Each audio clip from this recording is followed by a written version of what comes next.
Muyiwa Ademola ràánú gbà lọ́dọ̀ Ọọ̀ni.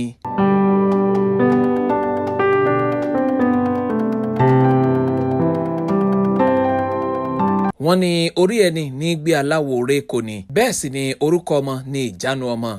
Ìràwọ̀ òṣèré olókìkí ni Muyiwa Ademola táwọn mìíràn túmọ̀ sí authentic ńlẹ̀ orí rẹ̀ ti gbé aláwo ore kò báyìí lọ́dọ̀ kábíyèsí Ọọniriṣa ọba Adéyẹyè Ẹnìtàn Ògúnwùsì Ọ̀jájá kejì ti ìlú Ilé Ifẹ̀ nípasẹ̀ àkọlé orúkọ sinimá rẹ̀ tuntun tó pè ní Ori Rebirth, pẹ̀lú bí ọba aláyé náà ṣe tẹ́wọ́ gba eré ọ̀hún tọwọ́ tẹsẹ̀ tó sì ń ṣe àwọn àdúrótì tó yanilẹ́nu fún Muyiwa Ademola.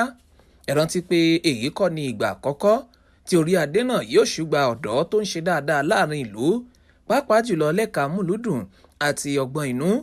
Ní báyìí kẹ̀kẹ́ àánú àti àdúrótì náà ti yí dé ọ̀dọ̀ Muyiwa Ademola authentic, lẹ́ni tó náà lójú òpó ìbánidọ́rẹ̀ẹ́ rẹ̀ lórí ayélujára ti fọ́n rere bí Ọọ̀ni Ilé Ifẹ̀ ṣe ti jẹ́ onísábàbí oríire rẹ̀. Kò sí ìyàn níbẹ̀ rárá pé òkìkí Muyiwa yìí ti kàn sí yàtọ̀ lẹ́nu ijọ́ mẹ́ta yìí nípasẹ̀ sinimá rẹ̀ tuntun Ori Rebirth tí ó ń lo ìgboro pa lọ́wọ́ lásìkò yìí. Ọ̀pọ̀ àwọn olólùfẹ́ tó fi mọ́ Ọ̀jájá kejì ló ti ń kan sára sí òṣèrékùnrin yìí fún akọ iṣẹ́ tó ṣe. Ìfẹ́ àti àdúrótì Ọọ̀ni yìí wá lékenkà tó bẹ́ẹ̀ gẹ́ débi pé kábíyèsí ránṣẹ́ pé Muyiwa láti wá ṣe àfihàn rẹ̀ lọ́nà pàtàkì ní ibùdó ìwòran ìyẹn sinimá, níbi tí Ọọ̀ni àti àwọn ènìyàn pàtàkì mìíràn bíi ọ̀jọ̀gbọ́n Wọlé Ṣóyínká, aṣojú orílẹ̀-èdè Brazil ní Nàìjíríà, ti péjú wo sinimá náà Ori Rebirth tó jẹ́ àtúnṣe lọ́nà ìgbàlódé sí sinimá orí tó jáde láti bíi ọdún 22 sẹ́yìn.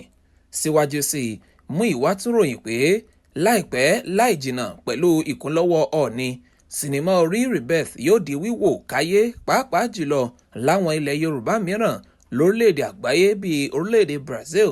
Òṣèré náà wá dúpẹ́ gidigidi lọ́wọ́ ọba aláyé náà báyìí pé tọkùnrin tóbìnrin, sinimá Ori Rebirth ti ṣetán láti rin ìrìn àjò káàkiri àgbáyé.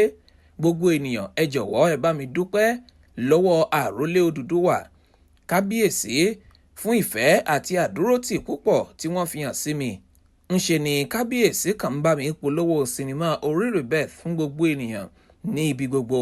Ẹ ṣeun mo dúpẹ́ kábíyèsí, ẹ ṣeun ọba àjẹkópẹ́.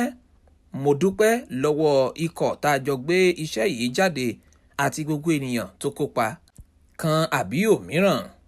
Ní báyìí ìrètí ti wà pé bí sinimá Ori Rebirth ṣe pariwo jákèjádò àwọn ibùdó ìwòran cinemas lórílẹ̀‐èdè Nàìjíríà, láìpẹ́ la ó tún máa gbọ́ ìró rẹ̀ láwọn ibòmíràn lágbàáyé. Oyindamọ́lá Ọlásùpọ̀ ló ń jábọ̀ ròyìn fún Ta Fàájì.